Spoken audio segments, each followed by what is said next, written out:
menindaklanjuti surat edaran Gubernur Sumsel. Satlantas Polres Prabu Muli dan di Subkota Prabu Muli melarang kendaraan bersumbu 3 untuk melintas pada arus balik Lebaran. Yang kendaraan bersumbu 3 ataupun lebih yang datang dari untuk memprioritaskan jalur pemudik atau arus balik, kendaraan yang bersumbu 3 atau lebih dilarang untuk melintas dari tanggal 5 April hingga tanggal 6 April. Ini merupakan tindak lanjut surat edaran Gubernur Sumsel dan surat keputusan bersama 3 menteri.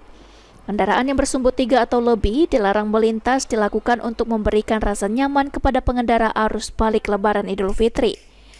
Bagi para sopir yang masih membandel, kendaraannya akan dikandangkan. Untuk lokasi pengandangan kendaraan yang membandel sudah disediakan 2 tempat, yakni di Terminal Jalan Lingkar dan di kawasan rumah makan siang malam. Untuk kantong parkiran kendaraan bersumbu 3 yang nakal, di Terminal Lingkar Prabu Muli bisa menampung 100 kendaraan, sedangkan untuk kantong parkir di kawasan rumah makan siang malam bisa menampung 30 kendaraan.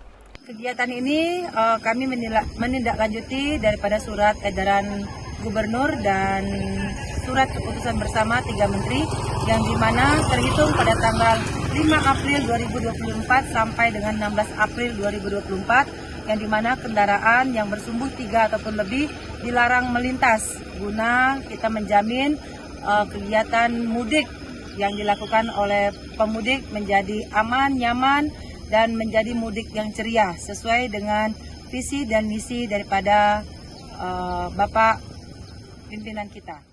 Kasat Lantas Polres Prabu Muli juga menghimbau kepada sopir kendaraan yang bersumbu 3 agar menyampaikan kepada rekan sesama sopir yang membawa kendaraan bersumbu 3 tidak beroperasi terlebih dahulu.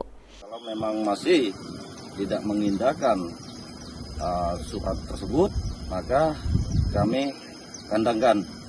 Itu saja. Terima kasih. Anggi Perkasa, PAL TV.